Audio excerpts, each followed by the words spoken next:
Hello friends, welcome to A to India by Rohit. मैं रोहित आप सभी का स्वागत करता हूं। आज हम पढ़ने वाले हैं जो कि वैदिक सप्ताह का ये दूसरा पार्ट है और इसके माध्यम से आज हम जो है सभी कंप्लीट रिवीजन करने वाले हैं और ये हमारा लास्ट पार्ट है और इसके माध्यम से आपको जो है बहुत सारे नए प्रश्नों का संकलन मैंने इसमें किया है और आपको इनका अनुभव भी मिलेगा। यदि आपको पता है तो बहुत ही अच्छी बात है और नहीं पता है तो आप इनका जब रिवीजन करेंगे तो सारे प्रश्न आपको याद हो जाएंगे और इस सभी के सभी प्रश्न वैदिक सप्ताह के अंतर्गत ही पढ़े जाते हैं। ठीक है, तो अब हम अपने प्रश्नों को प्रारंभ करते हैं। सबसे पहला प्रश्न है हमारा इस वीडियो का, वैदिक काल में जो दानशील व्यापारी होता था, दानशील, तो उसको क्या कहते थे? तो ब्रभु, ब्रभु के नाम से जाना जाता था। ठीक है, और जो जैसे वैदिक काल में जो दानशील अर्थात जो दान करता था उसे हम प्रभु के नाम से जानते हैं। और जो वैदिक काल में चोरी करता था अर्थात पशुओं की चोरी करता था उसको हमने पढ़ा था पिछली वीडियो में, पड़ी। ठीक है, पड़ी के नाम से जाना जाता था जो भी व्यक्ति चोरी करता था। ऋग वैदिक काल में या पूर्व वैदिक काल में का दूसरा प्रमुख पशु कौन था? तो दूसरा प्रमुख पशु की बात करें तो घोड़ा। ऋग वैदिक काल का जो है दूसरा प्रमुख पशु के नाम में जाना जाता है। यूप क्या है? यूप, यूप यदि इसकी बात करें तो पशुओं की बलि चढ़ाने वाला जो स्तंभ होता था, जैसे कोई भी पशु होता था उसकी जब बलि चढ़ाई जाती थी तो उसको जिस सांचे अर्थात स्तंभ में जो है उसको बांधा जाता था तो उसी को कहा जाता है यूप। ठीक है, तो उसे यूप कहते थे। नेक्स्ट हमारा प्रश्न है, नेक्स्ट की यदि बात करें तो पुत्री को समस्त दुखों को कारण बताया गया है किसमें? कि पुत्री जो है वो समस्त दुखों का कारण है, एक किसमें कहा गया है? तो ऐतरेय ब्राह्मण। ऐतरेय ब्राह्मण की बात करें तो ये ऋग्वेद का ब्राह्मण ग्रंथ है ऐतरेय ब्राह्मण, और इसको जो है पुत्री को समस्त दुखों का कारण बताया गया था ऐतरेय ब्राह्मण में। सॉरी, एक प्रश्न छूट गया है। एक राट कहते थे, एक राट की बात करें तो एक राट किसे कहा जाता था? जो चारों दिशाओं को विजित करने वाला होता था उसे हम एक राट के माध्यम से जानते थे। इसे एक स्रोत है महापद्मनंद। महापद्मनंद की बात करें तो ये नंद वंश का संस्थापक है महापद्मनंद, और इसी ने जो है चारों दिशाओं के राजाओं को पराजित किया था और इसीलिए इसको एक राट की उपाधि दी गई थी और ये महापद्मनंद अर्थात नंद वंश का संस्थापक था। और यदि बात करें तो जो वैदिक सप्ताह है इसमें जैसे जो भी राजा उत्तर का होता था, उत्तर दिशा का, उत्तर दिशा के राजा का नाम अलग था, दक्षिण दिशा के राजा का नाम अलग होता था, जो पश्चिम दिशा के राजा होते थे उनका नाम अलग था और जो पूर्व दिशा के राजा होते थे उनका नाम अलग था। हालांकि यदि बात करें जो मध्य का राजा होता था उसका नाम अलग था। ठीक है, तो मैं आपको जो है इसका एक जो भी पिक्चर है वो मैं ऐड कर देता हूँ। आशा करता हूँ आपने पिक्चर देख लिया होगा, तो जिसमें जो है चारों दिशाओं के राजाओं का संकलन है। आप इनको वीडियो पॉज करके देखेंगे तो आप समझ पाएंगे। ठीक है, तो अब हम आगे बढ़ते हैं।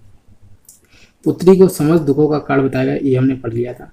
स्त्रियों को पांसा, पांसा एवं सुरा, सुरा जो कि शराब होती है, सुरा पांसा खेलना, सुरा दारू मतलब शराब पीना, इन दोनों बुराइयों के साथ तीसरी बुराई के रूप में गिना गया था। तो ये किस में गिना गया था? ये मैत्रायणी संहिता, ये मतलब ये ग्रंथ है, सॉरी ये मतलब ग्रंथ ही समझ लीजिए आप।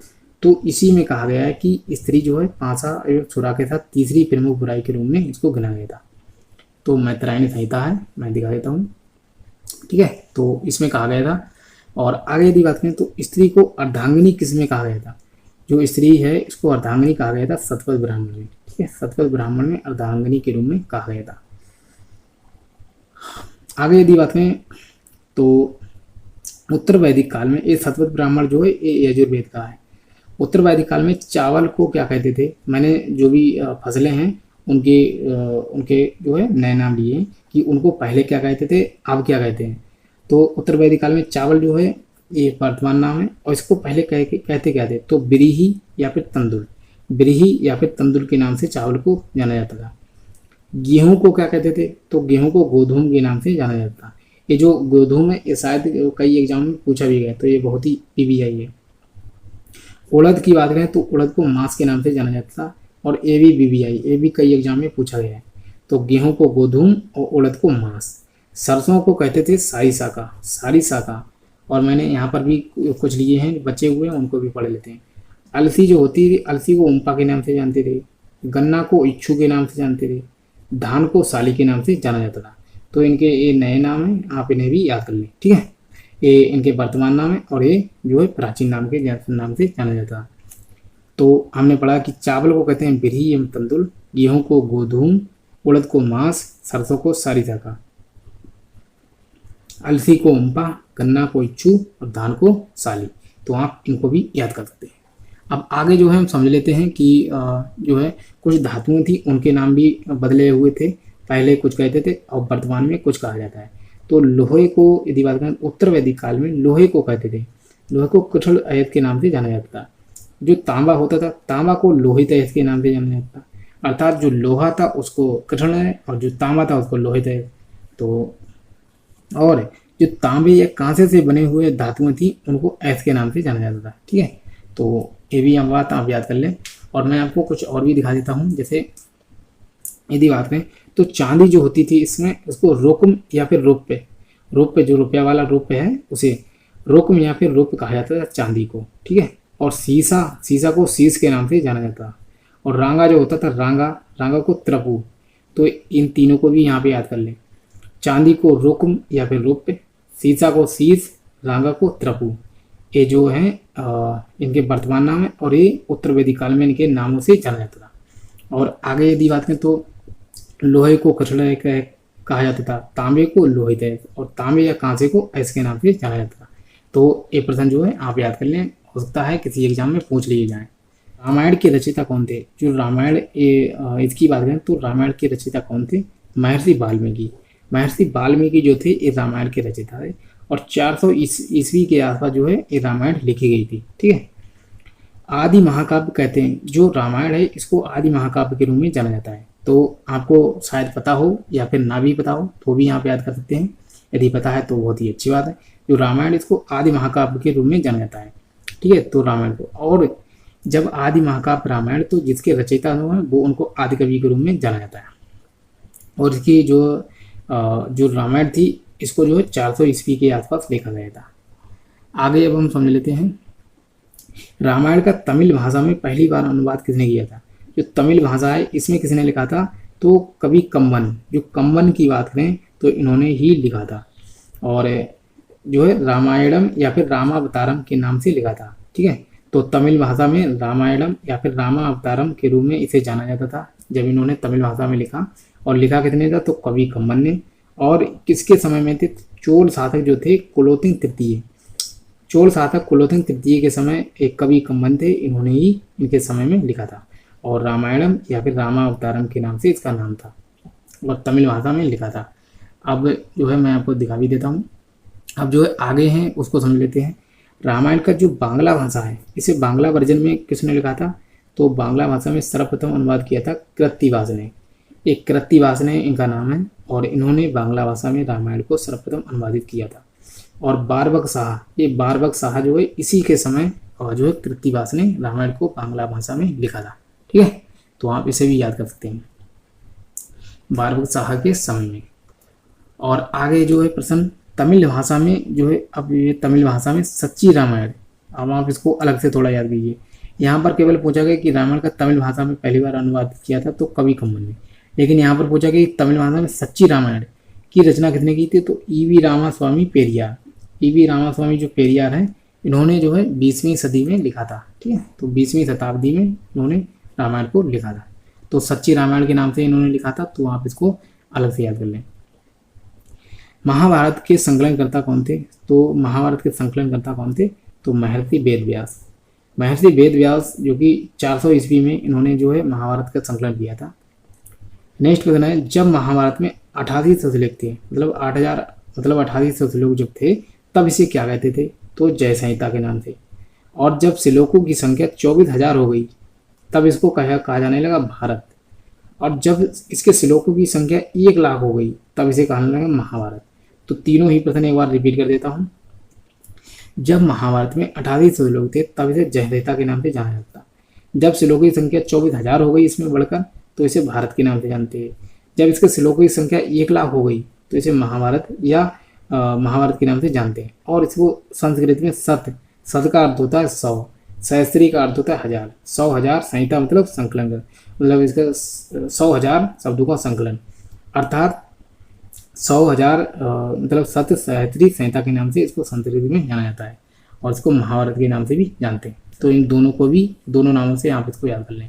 ठीक है, तो जब 1 लाख श्लोक हो गए तो इसको सत्यसायत्री संहिता, और जब 24,000 श्लोक थे तो भारत, 8800 श्लोक थे तो इसे जय संहिता। आगे अब हम समझ लेते हैं। आगे यदि बात करें महाभारत में कुल कितने पर्व हैं, तो 18 पर्व हैं। ठीक है, और गीता जो है गीता की जब हम बात करते हैं कि गीता जो एक जो छठा पर्व है, 18 पर्वों में से जो छठा पर्व है, और ये छठा पर्व भीष्म पर्व के नाम से जाना जाता है। तो इसी को जो है गीता के नाम से जाना जाता है। गीता को छठा पर्व और ये भीष्म पर्व के नाम से इसको जाना जाता है। इसी में गीता का वर्णन है। आगे यदि बात करें तो महाभारत का तमिल में जो है तमिल में सर्वप्रथम अनुवाद किसने किया था, तमिल में। ठीक है, तो महाभारत का तमिल में सर्वप्रथम पेरुंदेवेनार, ठीक है, पेरुंदेवनार, ठीक है, पेरुंदेवनार जो थे इन्होंने भारतम के नाम से किया था। तो भारतम के नाम से जो है तमिल में महाभारत का जो है अनुवाद किया था पेरुंदेवनार ने। नेक्स्ट है महाभारत का जो बांग्ला में अनुवाद किया था, तो अलाउद्दीन नुसरत शाह के समय में जो है किया गया था। अलाउद्दीन नुसरत शाह के समय में इसको बांग्ला भाषा में इसका संकलन किया गया था। आगे यदि हम बात करें तो आगे हम समझ लेते हैं कि आर्य अनार्य, आर्य और अनार्य का युद्ध का वर्णन मिलता है। किसमें मिलता है, तो 7वें मंडल में मिलता है। और ये इसकी बात करें तो ऋग्वेद का जो 7वां मंडल है इसी में मिलता है आर्य और अनार्य का युद्ध। जैसे दासरथ युद्ध जो था उसी की बात हो रही है। तो दासरथ युद्ध में जो है एक तरफ से आर्य भी थे और दोनों तरफ से ही आर्य और अनार्य दोनों तरफ से ही थे। ठीक है, तो इसीलिए कहा जाता है आर्य अनार्य का युद्ध का वर्णन कौन से मंडल में, तो 7वें मंडल में। कौन से वेद में, तो ऋग्वेद में। और यदि आगे बात करें तो जैसे नेक्स्ट प्रश्न है हमारा, पूर्व वैदिक काल में राजा पर नियंत्रण होता था।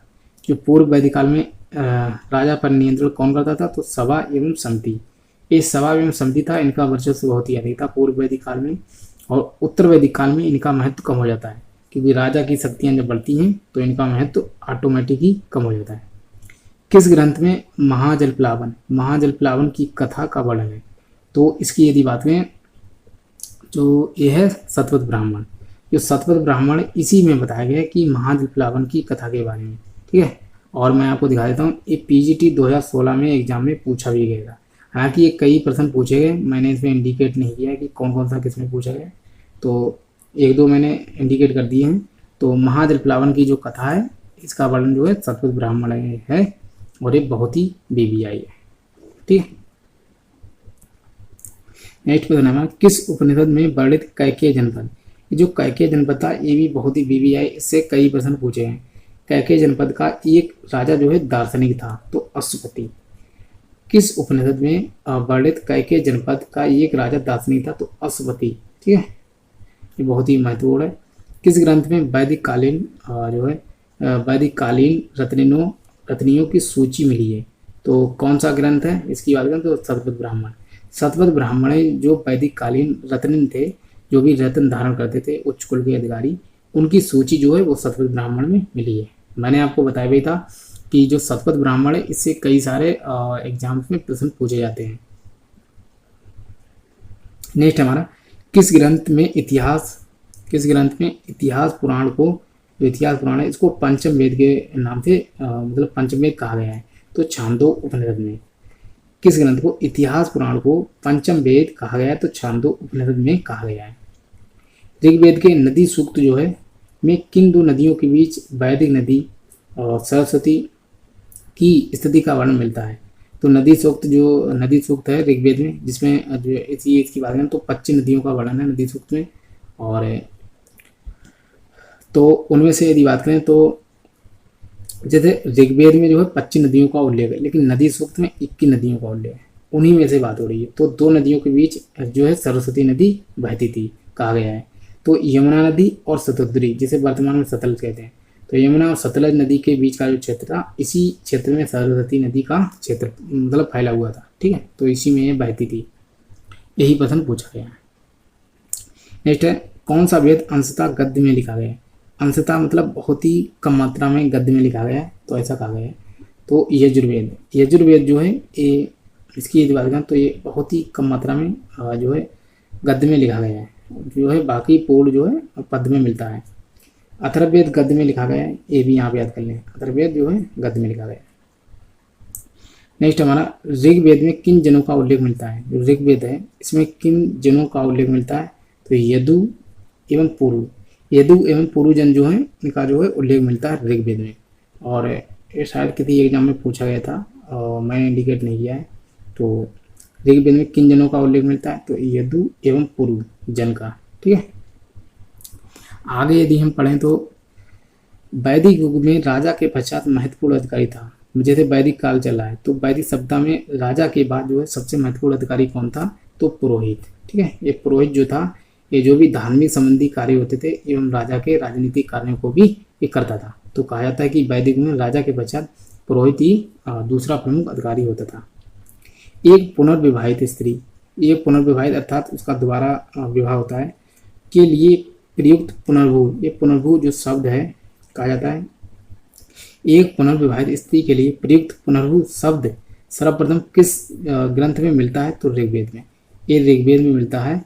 पति की जो पुनर्भू शब्द है इसकी जब हम डिफाइट करते हैं इसको तो कहा जाता है कि जब कोई भी स्त्री है उसकी कम आयु में ही उसके पति की मृत्यु हो जाती है, आकस्मिक मृत्यु, तो उस स्त्री को जो भी जब वह पुनर्विवाह करती है तो उसके लिए जो भी शब्द यूज किया गया है ये पुनर्भू के नाम से जाना जाता है। ठीक है, और इसका वर्णन जो है ऋग्वेद में मिलता है। आगे यदि बात करें तो नेक्स्ट प्रश्न की तरफ, वेद में आहुति, वेद में आहुति या बलिदान संबंधी जो सूत्र हैं ये किस वेद में है, तो वेद में आहुति या फिर बलिदान संबंधी सूत्र यजुर्वेद में समाहित है। उपनिषद दर्शन का प्रमुख संबंध है, जो भी उपनिषद है उपनिषद दर्शन का प्रमुख संबंध है ये ब्रह्म ज्ञान से। ठीक है, तो ब्रह्म ज्ञान से इसका संबंध है और ये आध्यात्मिक चिंतन या फिर दर्शन पर आधारित है। आध्यात्मिक चिंतन या फिर दर्शन पर आधारित है उपनिषद दर्शन। मिताक्षरा के अनुसार पुत्र को पैतृक संपत्ति में अधिकार होता है।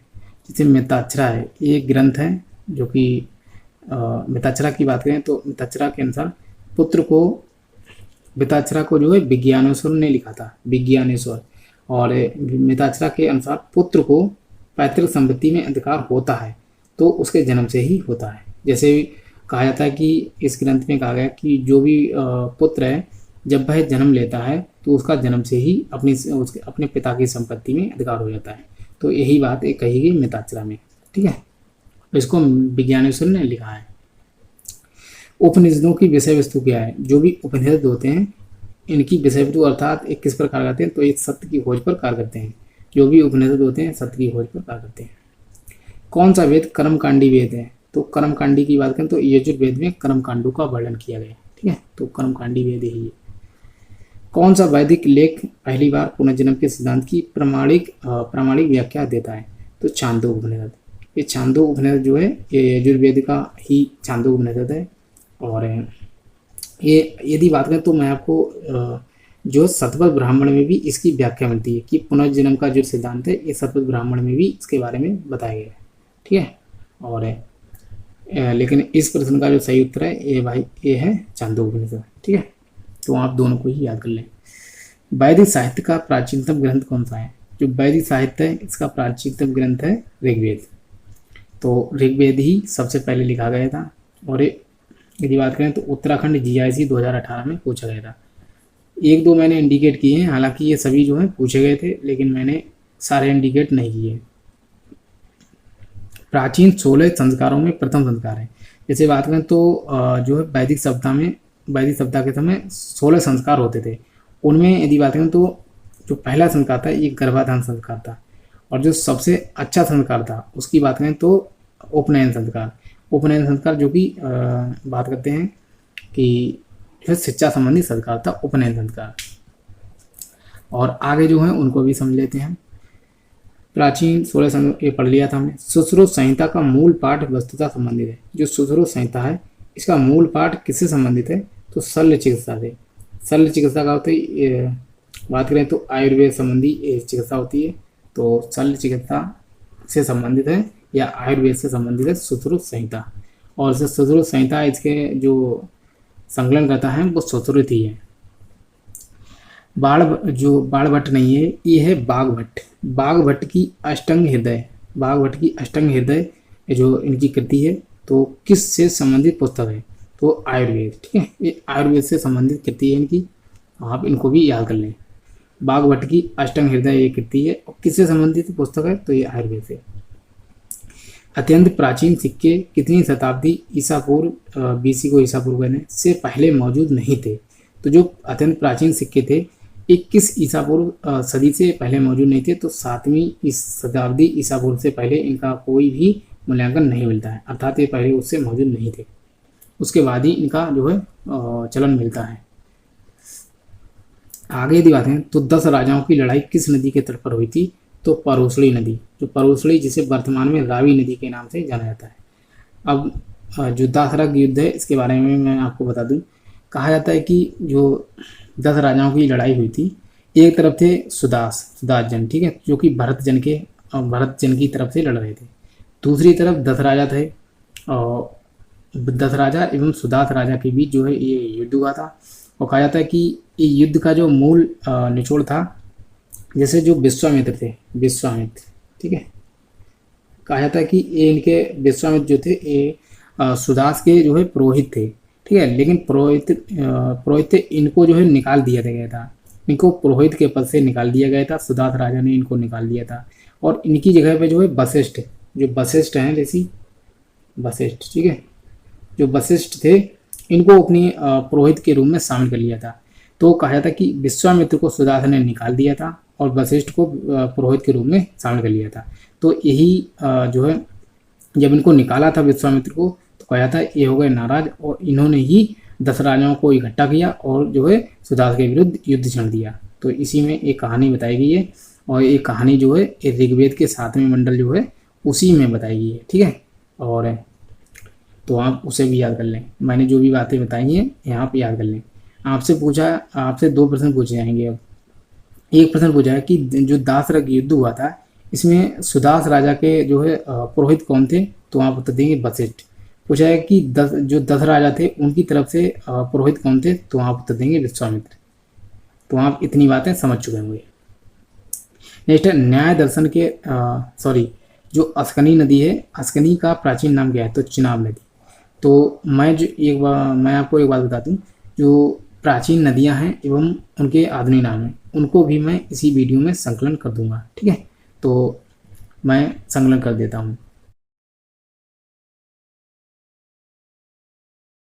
आशा करता हूँ कि आपने इनको देख लिया होगा और जो भी प्रमुख नदियाँ हैं उनको आप जब 1-2 बार देखेंगे, वीडियो पॉज करेंगे, तो आप इनको जो है सभी को याद हो जाएंगे।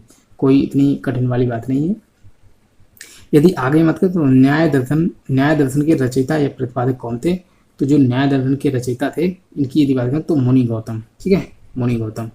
और जो रचयिता या जैसे जो भी 6 दर्शन हुए थे वैदिक सप्ताह में, 6 दर्शनों के बारे में जानकारी मिलती है, तो उनको भी मैं संकलन कर देता हूँ।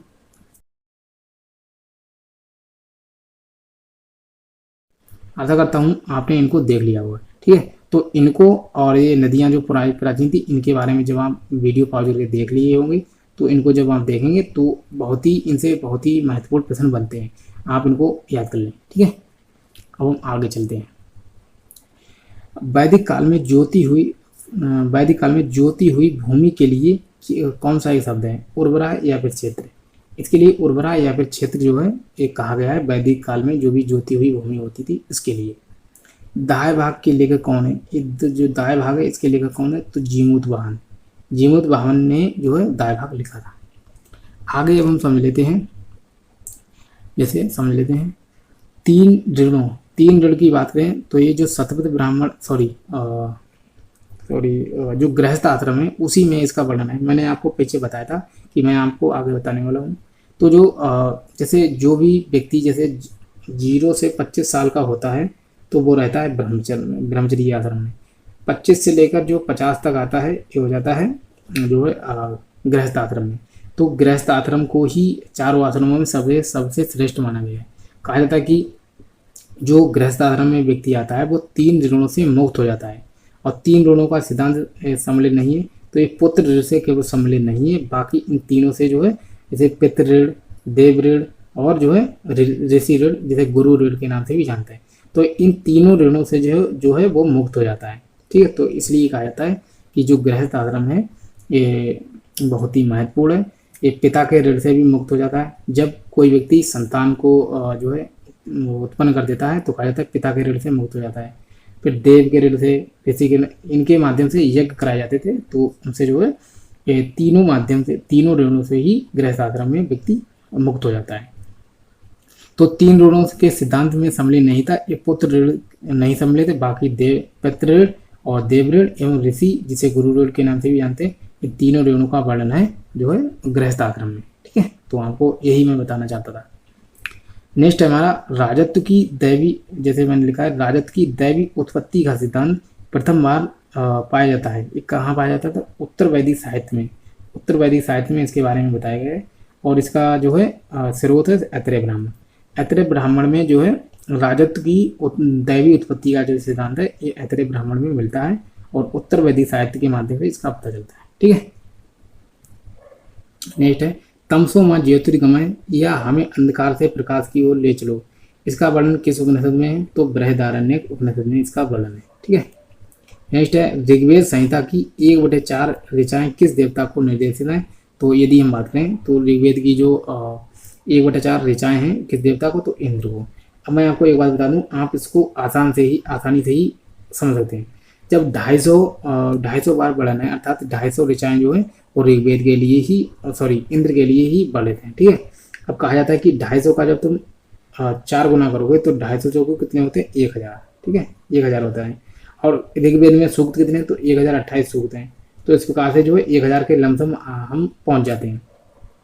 तो इसीलिए कहा जाता है कि 250 का जब 1/4, 1000 का जब 1/4 निकालोगे तो 250 ही मिलता है। तो इसीलिए कहा जाता है कि ऋग्वेद की जो संहिता है इसमें 1/4 ऋचाएं किस देवता को समर्पित है? तो 250 बार है, तो इसीलिए आप उसका जब 1000 का 1/4 निकालेंगे तो 250 ही आएगा। ठीक है, तो आप इससे समझ सकते हैं। किस ग्रंथ में अवतारवाद की चर्चा की गई है? तो भगवत गीता में जो है अवतारवाद की चर्चा की गई है। किस ग्रंथ में जो भगवत गीता है ये जो है, जैसे पर्व की बात करें तो महाभारत में 18 पर्व हैं। 18 पर्व में से जो छठा पर्व है, छठा पर्व जिसे भीष्म पर्व कहते हैं, उसी में भगवत गीता का वर्णन है। किस ग्रंथ में ये स्पष्ट होता है कि वैदिक सभा एवं समिति 2 भिन्न भिन्न संस्थाएं थी? तो अथर्ववेद से ही इसके बारे में पता चलता है। और अथर्ववेद में ही ये कहा गया कि जो सभा एवं समिति हैं ये प्रजापति की 2 पुत्रियां हैं। तो दोनों बातें ही आप याद रखें। ये पहली बात है कि ये मतलब अथर्ववेद में ये स्पष्ट होता है कि वैदिक जो सभा एवं समिति थी 2 भिन्न संस्थाएं थी, पहला प्रश्न। दूसरा प्रश्न है कि अथर्ववेद में ही ये कहा गया कि ये प्रजापति की सभा और समिति ये 2 पुत्रियां हैं। ये तो दोनों बातें ही आप याद कर लें। आगे यदि बात करें तो जो विदेह माधव, ये विदेह माधव की कथा का उल्लेख किसमें? तो शतपथ ब्राह्मण में इसकी कथा का उल्लेख है। पुरोहितों में कौन यज्ञ के संपादन का निरीक्षण करता था? तो जो पुरोहित होते थे इनमें कौन यज्ञ के संपादन का निरीक्षण करता था? तो ब्रह्मा। ब्रह्मा की बात करें तो अथर्ववेद का जो भी संपादन करने, यज्ञ का संपादन करने वाला होता है उसे ब्रह्मा के नाम से ही जानते हैं। ऋग्वेद में निम्न में से किन नदियों का उल्लेख अफगानिस्तान से आर्यों के संबंध का संकेत करता है? ऋग्वेद की वह कौन कौन सी नदियां हैं जो अफगानिस्तान से आर्यों के संबंध का संकेत बताती हैं? तो इनके बारे में यदि बात करें तो जो है मैं आपको दिखा देता हूँ। जैसे एक है काबुल, जिसे कुभा के नाम से पहले जाना जाता है, वर्तमान में काबुल। कुरमू, गोमल जिसे वर्तमान में गोमती नदी कहते हैं, और सुबास्तु नदियाँ। ये 4 नदियाँ जो है इन्हीं के माध्यम से जो है पता चलता है कि अफगानिस्तान से आर्यों का संबंध था। ठीक है, और जो है आगे यदि बात करें तो शतपथ ब्राह्मण किस वेद से संबंधित है? जो शतपथ ब्राह्मण किस वेद से संबंधित है ये 3-4 बार प्रश्न पूछा जा चुका है, तो इसीलिए मैंने ये प्रश्न लिया है। हालांकि मैं आपको पहले भी बता चुका था कि शतपथ ब्राह्मण जो है ये यजुर्वेद से संबंधित है, लेकिन मैंने ये प्रश्न इसलिए लिया है क्योंकि ये प्रश्न बहुत बार पूछा जा चुका है। तो यजुर्वेद से संबंधित है, जो कि यजुर्वेद की शुक्ल शाखा। ठीक है, और पीजीटी जीआईसी ये कई बार इनमें पूछा जा चुका है। आगे यदि बात करें तो वेदों को कहा जाता है, इनको ध्वनि उच्चारण के नाम से जाना जाता है वेदों को, और इनको श्रुति भी कहा जाता है। अर्थात क्योंकि कहा जाता है कि वेदों को एक व्यक्ति से दूसरे व्यक्ति को सुनाकर ही सुनाया, मतलब याद कराया जाता है, तो इसीलिए वेदों को ध्वनि उच्चारण या फिर श्रुति साहित्य के रूप में जाना जाता है, और ये जीआईसी में पूछा गया था। वैदिक काल में किसको जल देवता कहते हैं? तो वरुण देवता को कहा जाता है। कौशितकी ब्राह्मण किस वेद से संबंधित है? ये भी बहुत ही बीबीआई है। ठीक है, बीबीआई। तो जो कौशितकी ब्राह्मण है ये किस वेद से संबंधित है, तो ऋग्वेद से। आगे हम पढ़ लेते हैं। सर्वप्रथम किस ग्रंथ में हिरण्यकार शब्द मिलता है, तो यजुर्वेद में मिलता है। कहा जाता है कि यजुर्वेद की जो शुक्ल शाखा है इसको वाजसनेयी संहिता के नाम से भी जानते हैं। ठीक है, तो जो यजुर्वेद की शुक्ल शाखा है, क्योंकि मैंने आपको बताया था कि यजुर्वेद की दो शाखाएं, एक शुक्ल शाखा एक कृष्ण शाखा, तो शुक्ल शाखा को ही वाजसनेयी संहिता के नाम से जाना जाता है और इसी संहिता में जो है हिरण्यकार शब्द मिलता है। तो ये प्रश्न जो है उत्तर प्रदेश PCS प्री में पूछा गया था। तो ये बहुत ही BBI के लिए हो जाता है क्योंकि एग्जाम भी बहुत ऊंचा है। किस भारतीय गणितज्ञ ने दशमलव स्थानिक मान की खोज की थी, तो आर्यभट्ट ने ही दशमलव जो कि स्थानिक मान था इसकी खोज की थी।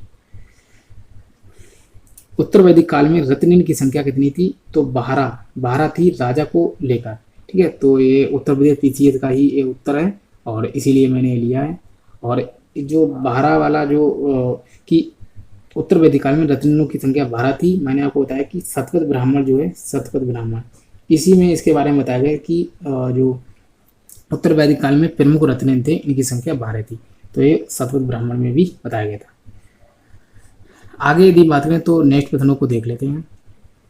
नेक्स्ट प्रश्न है हमारा, ऋग्वैदिक आर्य किस फसल से परिचित थे, तो जौ से ही परिचित थे। उसमें देखा जाए तो चावल भी था, गेहूं भी था, और तो उनसे संबंधित नहीं था लेकिन जौ से संबंधित था। और GIC एग्जाम 2009 में पूछा गया था।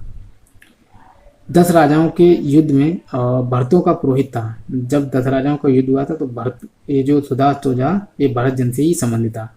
इसके मैंने बताया था कि वशिष्ठ मुनि इससे संबंधित थे, तो वशिष्ठ मुनि ही इसके पुरोहित थे। और ये UP PCS प्री एवं GIC दोनों में ही पूछा गया था। मैं आपको दिखा देता हूँ, UP PCS प्री और GIC में एक प्रश्न पूछा गया है। किसे सोम यज्ञ माना जाता है, सोम यज्ञ, तो सोम बात करें तो अग्निष्टोम जो था इसी को सोम यज्ञ के नाम से जाना जाता है। और जो यदि बात करें सोम देवता के लिए कौन सा मंडल है, तो जो है नौवें मंडल जो है वो सोम देवता के लिए ही समर्पित है। और सोम रस कहाँ से प्राप्त किया जाता था, तो जो हेमंत की चोटी मूंजबंद थी वहाँ से ही सोम रस प्राप्त किया जाता है, जो कि सोम देवता के लिए जो है बहुत ही महत्वपूर्ण था। बालखिल का संबंध किस वेद थे, तो बालखिल जो थी ये 11 बालखिल जो थे, ये इनकी बात करें तो इनका संबंध जो है ऋग्वेद से है। ठीक है, तो ऋग्वेद से इनका संबंध है। पुरुष सूक्त भाग है, जो पुरुष सूक्त है इसकी बात करें तो ऋग्वेद का जो 10वां मंडल है उसी में पुरुष सूक्त है। और एक किसका भाग है, तो सॉरी मैंने लिख भी दिया है, तो ऋग्वेद का 10वां मंडल इससे ही संबंधित है, पुरुष सूक्त। और ये भी एग्जाम जो है पुरुष सूक्त से संबंधित किससे संबंधित, ये भी UP PCS प्री में पूछा गया था। तो मैंने हालांकि इसमें इंडिकेट नहीं किया है लेकिन ये पूछा गया था। ठीक है, तो इसीलिए बहुत ही महत्वपूर्ण हो जाता है। जो ऋग्वेद का 10वां मंडल है उसमें नदी सूक्त भी है, पुरुष सूक्त भी है, और कई 3 सूक्त हैं। तो उसके माध्यम से जो महत्वपूर्ण है वो हम पढ़ रहे हैं, जो है आगे समझ लेते हैं। जनक एवं याज्ञवल्क कथानक, जनक और जो राजा जनक थे और याज्ञवल्क जो ऋषि थे, इनके बीच जो भी कथानक हुआ था इनका वर्णन कहाँ मिलता, तो बृहदारण्यक जो उपनिषद है इसी में मिलता है। ठीक है, तो ये भी प्रश्न पूछे गए। ये जितने भी प्रश्न मैं आगे करा रहा हूँ ये सभी प्रश्न पूछे गए। किन ग्रंथों में यज्ञ वेदियों के निर्माण का विवरण मिलता है, तो किन ग्रंथों में यज्ञ वेदियों का निर्माण मिलता है, तो सुलभ सूत्र। और ये सुलभ सूत्र जो है एक कल्प सूत्र का ही भाग है। कल्प सूत्र में 4 सूत्रों का वर्णन है और उनमें से ही एक ये है सुलभ सूत्र। ठीक है, और सुलभ सूत्र की बात है तो ये ज्यामिति से संबंधित है। ये भी मैंने लिखा है, देखिए UP PCS में पूछा गया तो प्री में ही। आगे यदि बात करें तो आगे समझ लेते हैं। जो नेक्स्ट है, ऋग्वेद में किस देवता के लिए वर्णन है कि उसका रथ बकरे खींचते थे, उसका रथ बकरे खींचते, तो पूषण की बात है तो ये पशुओं का देवता था। तो ऋग्वेद में किस देवता के लिए वर्णन है कि उसका रथ बकरे खींचते, तो पूषण। ऐत्रेय ब्राह्मण के अनुसार कहाँ के शासक सम्राट की उपाधि धारण करते थे, तो हालांकि मैंने वो जो चित्र जो है ऐड कर दिया है तो आपने देख लिया होगा। और मैं आपको एक बात बताऊँ, उत्तर में जैसे 4 दिशाओं में, जो उत्तर की दिशा, दक्षिण की, पश्चिम और जो है पश्चिम और पूर्व, ये चारों दिशाओं के राजाओं को अलग अलग नामों से जाना जाता था। और जो बीच का व्यक्ति था उसे राजा कहते थे। ठीक है, इसे स्वराट, इसे सम्राट और इसे जो है विराट, इस प्रकार से जो है कहा जाता था। ठीक है, और यदि बात करें तो जो चारों दिशाओं को जीतता था उसे एकराट, और जो बीच की मध्य में होता था उसे कहते थे जो है राजा। तो इसमें क्या पूछा गया कि ऐतरेय ब्राह्मण के अनुसार कहाँ के शासक सम्राट की उपाधि धारण करते थे। तो प्राच्य जो पूर्व का एरिया है इसे ही प्राच्य के नाम से भी जाना जाता है और ये पूर्व दिशा में पड़ता है। ठीक है, तो ये प्रश्न जो है यूपीपीसीएस में ही शायद पूछा गया था। वेदांग ज्योतिष के लेखक के रूप में कौन विख्यात है। तो मुनि लगत जो थे इन्हीं को जो है वेदांग ज्योतिष से संबंधित है। ऋग्वैदिक भरतों का अधिवास था। जो ऋग्वैदिक भरत थे, भरत जन, इनको अधिवास किया था तो सरस्वती घाटी में ही ये रहते थे। और सरस्वती घाटी कहाँ पर है, तो सतलज नदी और जो है यमुना नदी के बीच का जो क्षेत्र है, ऊपर सतलज और नीचे यमुना, इसका जो बीच का क्षेत्र है यहीं बहती है सिंधु नदी, वो सॉरी सरस्वती नदी। ठीक है, मनुस्मृति में सरस्वती एवं द्रस्वती नदियों के बीच का क्षेत्र किस नाम से अभिहित किया गया है। तो ब्रह्मावर्त। ठीक है, ब्रह्मावर्त के नाम से जो है मनुस्मृति में इसका वर्णन किया गया है और ये यूपीपीसीएस प्री में पूछा गया था। निम्न में से कौन वेदों का अंग नहीं है। तो वेदों का अंग नहीं, संहिता, आरण्यक, उपनिषद और पुराण। इन चारों में बात करें तो वेदों का अंग नहीं, संहिता भी है, आरण्यक भी है और उपनिषद भी है। पुराण जो है इसका जो है ये भाग नहीं है। ठीक है, तो क्योंकि हमने देखा जाए तो आरण्यक भी पढ़े थे कि ऋग्वेद के, यजुर्वेद के, सामवेद के, अथर्ववेद के आरण्यक कौन से हैं। उपनिषद भी पढ़े थे और संहिताएं भी पढ़ी थी, लेकिन पुराण के बारे में कोई भी जानकारी नहीं मिलती है। नेक्स्ट हमारा वैदिक कालीन पर्वत मूजवंत निवास स्थान माना जाता है। जो वैदिक कालीन पर्वत है मूजवंत, ये किसका निवास स्थान माना जाता है। तो सोम देवता का। ठीक है, बोगाज कोई अभिलेख में किन देवता का उल्लेख मिलता है। तो इंद्र का मिलता है, वरुण का मिलता है, मित्र का मिलता है, नासिर। इन चार देवताओं का जो है वर्णन मिलता है बोगाज कोई अभिलेख में। तो ये इसीलिए बहुत ही महत्वपूर्ण हो जाता है। पूर्व वैदिक काल में भूमि का स्वामित्व किसके पास था। तो संपूर्ण कबीला जो होता था, संपूर्ण कबीले के लोगों के पास ही पूर्व वैदिक काल में भूमि का स्वामित्व होता था। सुलभ सूत्र संबंधित है। ये सुलभ सूत्र जो है एक किससे संबंधित था। तो ये ज्यामिति से संबंधित था। ये सभी के सभी किसी एग्जाम में पूछे गए। यहाँ पर पीजीटी होगा, या फिर टीजीटी, या फिर जीआईसी, या फिर यूपीपीसीएस प्री। इन चारों एग्जामों में ही ये पूछे गए थे किसी ना किसी में। मैंने इंडिकेट नहीं किया है, ठीक है, लेकिन ये सभी उनमें पूछे गए थे तो मैंने इस वीडियो में इनको ले लिया है। आगे यदि बात करें तो किस उपनिषद में यज्ञ की तुलना 40 नाव से की गई है। हालांकि हमने पहले भी इसको पढ़ा था। तो 40 नाव एवं मैंने बताया कि सत्य में भी थे, इन दोनों को ही मुंडकोपनिषद से इनका वर्णन है। ठीक है, ऋग्वेद के वंशमंडल प्रायः किस मंत्र से आरंभ होते थे। तो ऋग्वेद के कोई भी वंशमंडल हो ये अग्नि के मंत्रों से ही प्रारंभ होते थे। वैदिक देवताओं में कौन अवेस्ता की देवता। जो अवेस्ता की बात करें तो जिंद अवेस्ता, ये जो ईरानी ग्रंथ है जिंद अवेस्ता और पारसियों का ग्रंथ है। तो इसके जो देवता थे अहुरमज़दा। अहुरमज़दा की बात करें तो ये असुरों का देवता होता था अहुरमज़दा। से सादृश्य रखता है तो वरुण। ठीक है, वरुण के ही सादृश्य कहा जाता है। वैदिक काल में ग्राम का मुखिया होता था। तो वैदिक काल में ग्राम का मुखिया ग्रामणी होता था। देवकी पुत्र कृष्ण का प्राचीनतम उल्लेख मिलता है। तो जो देवकी पुत्र कृष्ण थे इनका प्राचीनतम उल्लेख किसमें मिलता है। तो छांदो उपनिषद में ही इनका वर्णन मिलता है। ठीक है, आगे हम पढ़ लेते हैं जो है उपनिषद युग का राजा कैके प्रदेश का कौन सा था। तो यदि बात करें तो उपनिषद युग का राजा अश्वति जो था एक कैके प्रदेश का था। ठीक है, तो यदि बात करें जो अश्वपति था इसकी यदि बात करें तो ये एक दार्शनिक था। ठीक है, तो ये दार्शनिक राजा था तो इसीलिए इसका वर्णन किया जाता है और एक कई बार पूछा गया था तो मैंने इसको भी ऐड किया है। ठीक है, तो बहुत ही बीवी है ये। नारायण के साथ विष्णु के तादात्म्य का प्राचीनतम उल्लेख मिलता है तो महाभारत में। ये प्रश्न भी कई बार पूछा गया था तो मैंने इसको भी ऐड किया है। नारायण के साथ विष्णु जो भगवान है इनके साथ के तादात्म्य का प्राचीनतम उल्लेख मिलता है तो महाभारत में ही मिलता है। ठीक है, भारत में इनका उल्लेख मिलता है। कौन वैदिक सूर्य देवता नहीं थे। तो वैदिक सूर्य देवता नहीं थे और इन चारों में हमें देखना है। सावित्री इनकी बात करें तो जो है इनका भी वर्णन है। विष्णु, उरुक्रम, सविता इनका भी वर्णन है और विश्वकर्मा। ये जो सविता, विश्वकर्मा और सावित्री ये तीनों ही सूर्य देवता से संबंधित है। ठीक है, सूर्य देवता से, लेकिन जो विष्णु उरुक्रम है ये विष्णु से संबंधित है तो इसीलिए जो है ये भी प्रश्न पूछा गया था। आगे यदि बात करें तो ऋग्वेद में किस नदी को अम्बितम्बे, नदीतमे और देवीतमे, यदि तीनों में से आपको एक भी बताया तो आप उत्तर कर सकते हैं। नदीतमे के रूप में हम पढ़ चुके हैं कि नदीतमा या नदीतमे किसे कहते हैं, तो नदियों में प्रमुख जो थी उसे सरस्वती नदी को ही कहा जाता है। और उसी प्रकार से अम्बितम्बे और नदी देवीतमे भी इन्हीं के नाम है, सरस्वती नदी के। निम्न में से कौन सी शाखा सामवेद की नहीं है, तो कौथम, रामायणीय और कौशिक और जैमिनीय। यदि इसकी बात करें तो सामवेद की 3 शाखाएं, एक है कौथम, रामायणीय और जैमिनीय, ये जो 3 शाखाएं हैं सामवेद की। लेकिन इनमें से जो कौशिक है ये है ऋग्वेद की, ठीक है, तो इसीलिए यही हमारा उत्तर है। और तो ये हमारा आंसर है। और इन तीनों की बात करें तो कौथम, रामायणी और जैमिनीय तीनों सामवेद की है। अब हम आगे समझ लेते हैं। यदि आगे हम बात करें तो the Arctic home in the Vedas, मैंने ये जो पुस्तक है इस शुरुआत में ही ली थी, लेकिन जब मैंने बुक से इन प्रश्नों को देखा तो ये प्रश्न इतना महत्वपूर्ण था कि हमें मिल गया। The Arctic home in the Vedas के लेखक कौन थे, तो बाल गंगाधर तिलक ने ही ये पुस्तक को लिखा था। और इस पुस्तक के माध्यम से ही इन्होंने बताया था कि आर्य जो थे वो आर्टिक प्रदेश या फिर उत्तरी ध्रुव से आए थे, ठीक है।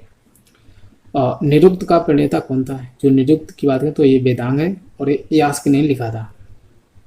गंगा यमुना नदियों का सर्वप्रथम उल्लेख मिलता है, तो ऋग्वेद में इनका गंगा यमुना का वर्णन मिलता है।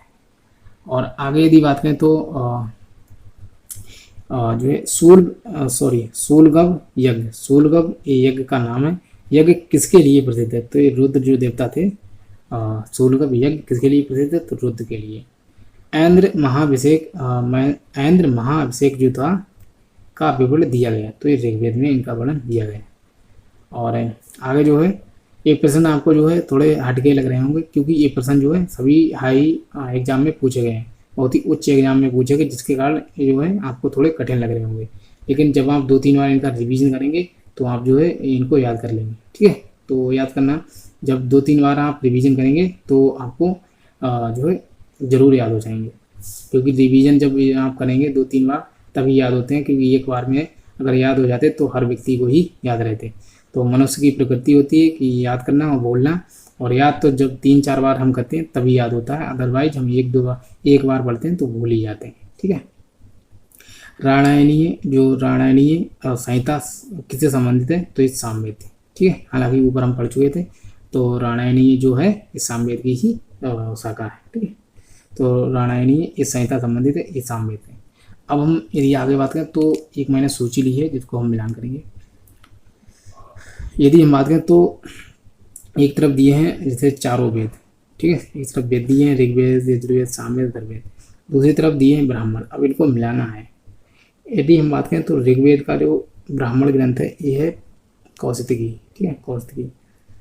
और आगे यदि बात करें तो जो अथर्ववेद है, ठीक है, अथर्ववेद का है गोपथ। जब आपको सबसे पहले पता हो तो उस प्रकार से करें। अथर्ववेद का गोपथ है, ऋग्वेद का कौशिकी। अब यदि बात करें तो जो यजुर्वेद है, ठीक है, सामवेद का जो है पंचवेद, सामवेद का है पंचवेद। तो यदि बात करें तो सामवेद का है पंचवेद, जिसे हम तांड के नाम से भी जानते हैं, तांड, ठीक है। ये तांड की बात करें तो इसमें ये 25 अध्यायों में बटा हुआ है। जो तांड है ये 25 अध्यायों में बटा हुआ है, इसीलिए इसे कहते हैं पंचवेद, ठीक है। तो ये सामवेद का है। और जो यजुर्वेद है इसका है तैत्तिरीय, तो यजुर्वेद का है तैत्तिरीय, इस प्रकार इनको याद कर सकते हैं, ठीक है। तो यदि बात करें तो ऋग्वेद का कौशिकी, यजुर्वेद का तैत्तिरीय और तैत्तिरीय एवं शतपथ ब्राह्मण जो है वो यजुर्वेद के हैं, सामवेद का है पंचवेद, ठीक है। तो आप इनको याद कर सकते हैं।